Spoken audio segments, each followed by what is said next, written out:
Hello viewers, আসসালামু আলাইকুম। আজকে আমরা আলোচনা করব মুদ্রাস্ফীতি ও মুদ্রা সংকোচনের মধ্যে পার্থক্য। তো যখন অধিক পরিমাণ অর্থ অল্প পরিমাণ দ্রব্যের দিকে ধাবিত হয় তাকে মুদ্রাস্ফীতি বলে। তার মানে যখন আমাদের সম্পদ কম থাকে কিন্তু টাকা বেশি হয়ে যায় তখন মুদ্রাস্ফীতি হয়। আচ্ছা, অন্যদিকে পূর্ণ নিয়োগের সঙ্গে জড়িত দাম স্তর অপেক্ষা চলতি দাম স্তর যদি নেমে যায় তবে দেশের আয় নিয়োগ কমে, সেই অবস্থাকে মুদ্রা সংকোচন বলে। আচ্ছা, মুদ্রাস্ফীতিতে বিনিয়োগ বৃদ্ধি পায়, অন্যদিকে মুদ্রা সংকোচনে বিনিয়োগ হ্রাস পায়। মুদ্রাস্ফীতিতে অর্থের মূল্য হ্রাস পায়, অন্যদিকে মুদ্রা সংকোচনে অর্থের মূল্য বৃদ্ধি পায়। আচ্ছা, মুদ্রাস্ফীতি আর মুদ্রা সংকোচন আমি যদি একটু সহজে বলি, মুদ্রাস্ফীতি হলো যে যদি আমাদের দ্রব্যের পরিমাণ কম থাকে কিন্তু অর্থের পরিমাণ বেশি থাকে।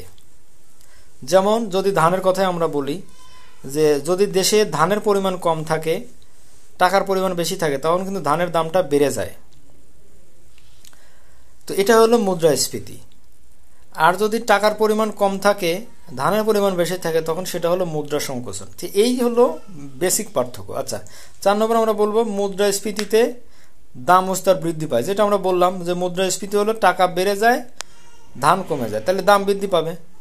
মুদ্রা সংকোচন দাম স্তর হ্রাস পায়, ওই সেম ভাবে। আচ্ছা, মুদ্রাস্ফীতিতে সামরিক চাহিদা বৃদ্ধি পায়।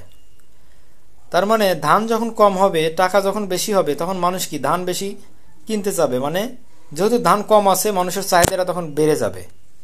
অন্যদিকে মুদ্রা সংকোচনেও তার উল্টা, চাহিদা কমে যাবে।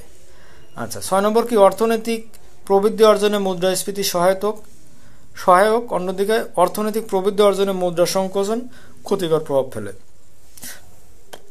তো এই হলো মুদ্রাস্ফীতি এবং মুদ্রা সংকোচনের পার্থক্য।